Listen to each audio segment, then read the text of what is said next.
Namaste everyone. In today's video, we're going to focus on Muni Patanjali's Yoga Sutra 4.9.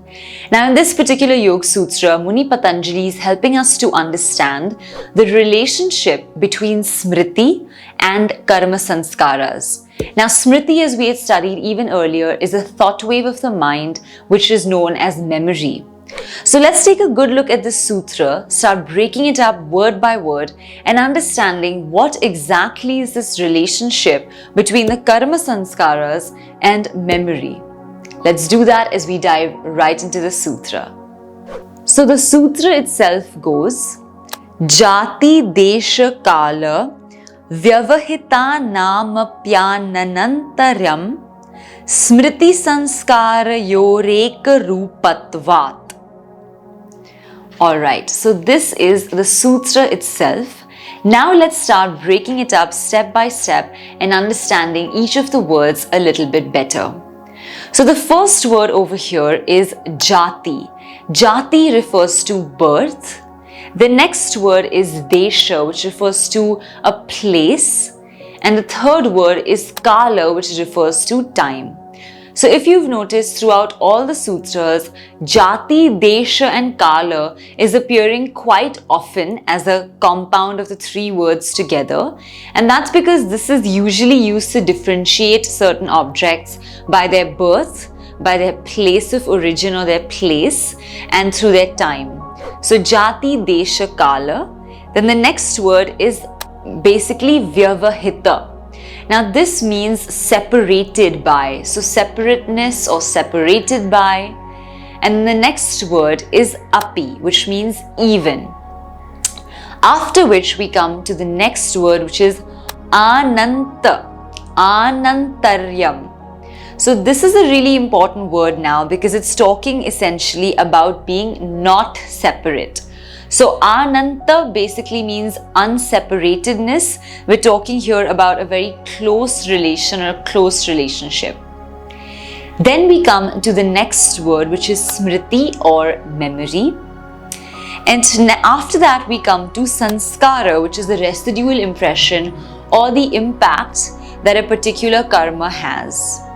And after that we come to eka rupatva. Eka rupatva is a really interesting compound word because eka means one, rupa means form, and tva means ness or together. So we're saying all of this comes together to form almost one singular form. Now that we've understood the meanings of each of the words, let's think about what this sutra is trying to tell us. So the sutra is saying that the two concepts of smriti as well as sanskara appear to be almost identical, even though they might actually be separate concepts.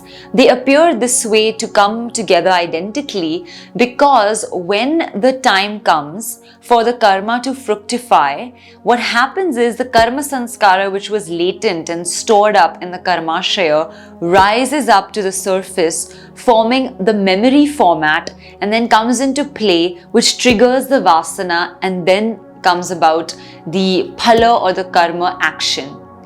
So this is really important because what is being mentioned here is the relationship between the smriti as well as the relationship between our sanskaras. And this is really of importance because usually we're confused. So do my karmic actions create memories? And if so, then where do they go and how does this work exactly? So we're going to start understanding this a little bit better through this particular sutra as we deep dive into it a little bit more. Now, the important thing to also keep in mind in the sutra is the words birth, jati, desha, kal is being mentioned. So essentially the birth and the time as well as the place are being mentioned all together, which is indicative of the fact that this is a really important thing to consider because it's not the sanskara as well as the smriti is not getting affected much because of these three differences of jati, desha and kala. So this is something that we really need to keep in mind. But how does this exactly work out? So usually now when we have a particular action that's being conducted, there are latent impressions of that action getting stored up in our karmashaya, but they're just latent. They haven't fructified or come into fruition as yet. So they start becoming realized over a period of time when we need to kind of reach the phala. So what happens is that latent sanskara now rises up to the surface. Just like sometimes we recollect memories, it's like we end up recollecting that karma sanskara, which comes all the way to the top, and then either it triggers us into certain tendencies or vasanas, which will lead us towards the fruit of our past actions, or it will trigger some other impacts within us. But essentially, it starts to merge with and become very identical or similar to memory when it rises up to the surface. Now, this is also something we had studied even earlier when we studied the Vitarka and Vicharas in the first chapter of the Yoga Sutras, because here we were able to understand that when we're meditating, the first few things that come up, like the negative thought waves of the Vitarkas, may not even be associated with this lifetime. They could be past triggers and past concepts which are rising up to the surface and which are kind of keeping us from understanding them fully, but they're rising up and they kind of again start to form Smriti. So they come into our working memory from the Karmashaya section. Alright, so that is how the Karma Sanskaras infiltrate or come into the realm of memory as well over time, even though they were already in the chitta. So it's not like they were not there, but they were not exactly being used in the same way as we use our memory, because our memory is easily retrievable. It's like we can tap into it. If I want to remember an incident that happened when I was in 2nd grade, if I think or try to remember deep enough, I can retrieve it. So that data set is accessible to me.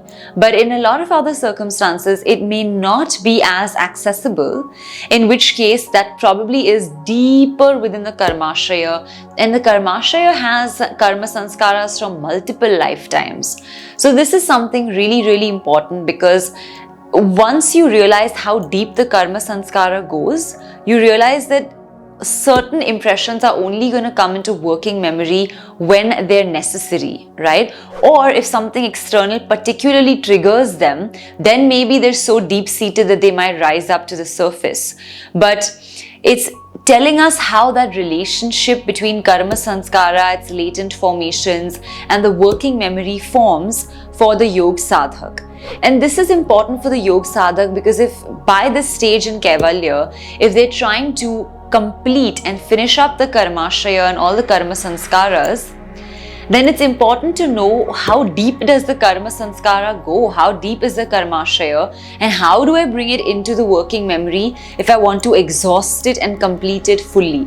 So if the yogi doesn't have knowledge of this understanding of the relationship between smriti and karma sanskaras, it might be very difficult to complete the karma sanskaras because you may not know how to bring it into your working memory. And therefore, this is such an key ingredient really in this entire process for yoga sadhak to know this and to know how to retrieve even the karma sanskaras or certain knowledge of the karma sanskaras at will. So this is what this particular Sutra 4.9 is all about, telling us how the correlation exists between memory and the impressions created by our actions. So I hope you found this video helpful. Of course, as always, this video is just an overall gist, a very thematic overview of the sutra. We go into it in much more depth in our classes, courses, and workshops, the links for which are in the description. Apart from that, if you enjoyed the video, please give it a big thumbs up, share it with your friends and family, and also subscribe to the channel because we release new videos every single week. Now, we cannot wait to see you in the next video. Until then, keep practicing, stay safe, and we're going to see you very soon. Namaste.